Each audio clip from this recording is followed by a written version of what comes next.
Jadi inilah perbedaan untuk seleksi P3K Guru 2021 kemarin dan 2022. Kalau misalkan di sini seleksi P3K Guru 2021 ini masih bisa untuk melakukan pendaftaran. Terjadi perubahan mekanisme seleksi ASN guru P3K untuk di tahun 2022 yang tidak sama dengan di tahun 2021 kemarin. Nah, pokok penting dari detail perubahan tersebut itu adalah di sini diikuti oleh guru yang saat ini aktif di Dapodik. Ini merupakan perubahan dari yang tahun 2021 ini dapat diikuti oleh seluruh guru yang terdaftar di Dapodik, maka di tahun 2022 ini adalah dapat diikuti oleh guru yang saat ini aktif di Dapodik. Nah, oleh karena itu, maka di sini ketika nanti kita melakukan pendaftaran di akun SSCASN, maka di sini nanti akan langsung terintegrasikan ya antara data di Dukcapil dengan data yang ada di Dapodik. Sehingga kalau misalkan kita nggak aktif di Dapodik, kemungkinan besar kita nggak akan bisa melakukan pendaftaran. Itu berlaku untuk teman-teman pelamar prioritas dan juga pelamar umum, karena ini adalah merupakan syarat mutlak untuk pendaftaran P3K Guru 2022. Nah, berikut ini kita akan berbagi update informasi terbaru bagaimanakah cara untuk cek keaktifan guru honorer yang ada di Dapodik, dikarenakan untuk mekanisme seleksi P3K Guru 2022 ini lebih ketat. Bagaimanakah informasinya? Silahkan simak video ini sampai selesai. Namun sebelum kita lanjutkan, perlu saya ingatkan bagi teman-teman yang mungkin baru pertama kali menemukan channel ini, silahkan klik tombol subscribe-nya dan aktifkan notifikasi loncengnya, sehingga nanti jika ada update video terbaru, teman-teman tidak akan ketinggalan informasi. Baiklah sobat semuanya, di sini disampaikan juga dulu ya ketika ada rakor koordinasi rapat teknis, yaitu terjadi perubahan mekanisme ya untuk seleksi guru ASN P3K 2022, yang mana di sini salah satu poin untuk perbedaannya yang ketika ini kita lakukan pembahasan ya, yaitu di sini terkait tentang data di Dapodik. Kalau misalkan di tahun 2021 kemarin itu dapat diikuti oleh guru ya, oleh seluruh guru yang terdaftar di Dapodik.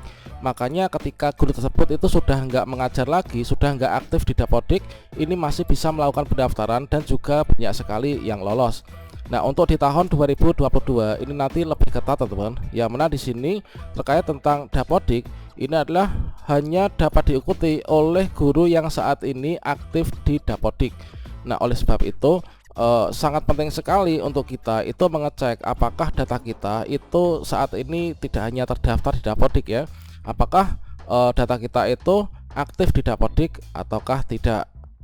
Dikarenakan di sini kemarin ketika kita mendapatkan hasil audiensi yaitu terkait tentang mekanisme pengangkatan P3K 2022, termasuk untuk data kebutuhan guru di seluruh Indonesia, ini diambil berdasarkan pada data Dapodik, yang mana diberlakukan untuk mekanisme seleksi. Ini dibedakan untuk teman-teman yang sudah lulus passing grade, kemudian teman-teman yang THK 2 nggak lulus passing grade, guru dari sekolah negeri, kemudian juga pelamar yang umum.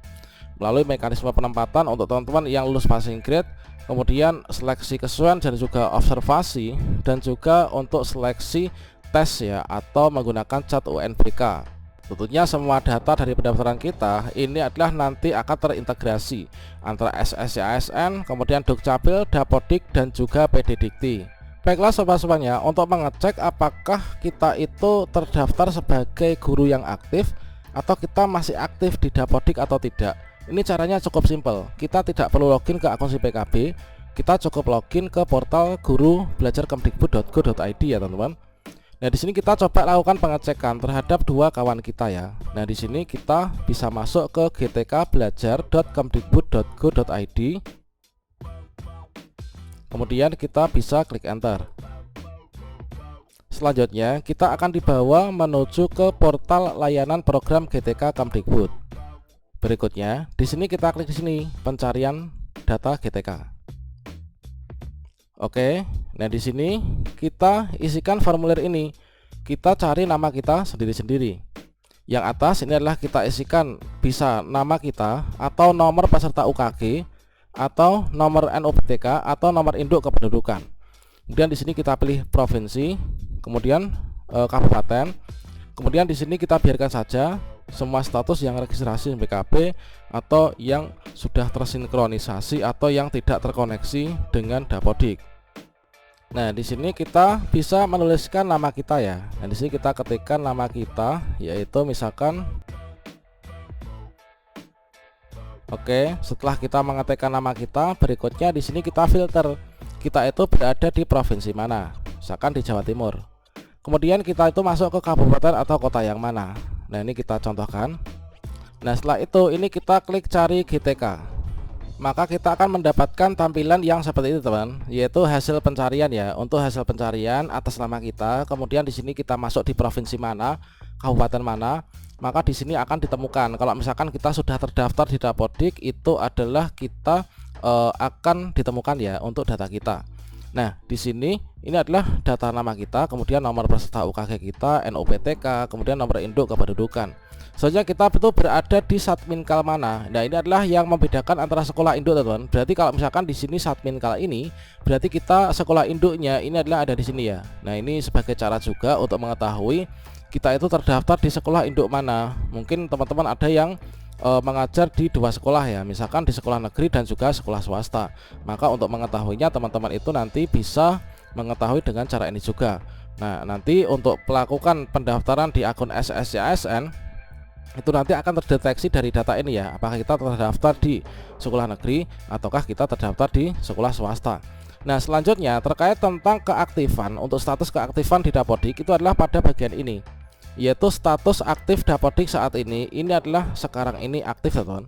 Nah, ini aktif dikarenakan ada juga banyak mungkin teman-teman yang untuk status di Dapodiknya ini adalah tidak aktif ya, mungkin dikarenakan mengundurkan diri atau mungkin sudah pensiun dan lain sebagainya. Nah, ini adalah untuk mengetahui cara kita itu masih aktif terdaftar di Dapodik apa tidak, itu adalah dengan cara yang seperti ini. Dikarenakan untuk pendaftaran P3K Guru 2022 untuk teman-teman yang mekanisme seleksi kedua dan juga ketiga, ini adalah nanti syarat mutlaknya ini adalah kita statusnya itu aktif di Dapodik. Nah, kemudian bagaimanakah contohnya untuk yang status Dapodiknya itu tidak aktif? Ini adalah contoh untuk teman-teman yang sudah tidak aktif di Dapodik ya, teman-teman. Jadi di sini untuk data kita itu sebenarnya ditemukan, namun di sini terkait tentang informasi Dapodik ini adalah masih terkoneksi. Nah, di sini ketika dicek di sini pada bagian statusnya adalah misalkan guru kelas ya, pada bagian TK. Untuk status aktif SIM PKB-nya ini aktif, namun di sini status aktif Dapodiknya saat ini adalah bersifat tidak aktif. Dikarenakan apa tidak aktif? Dikarenakan di sini dari YBS yang bersangkutan ini sudah melakukan pengunduran diri. Jadi inilah perbedaan untuk seleksi P3K Guru 2021 kemarin dan 2022.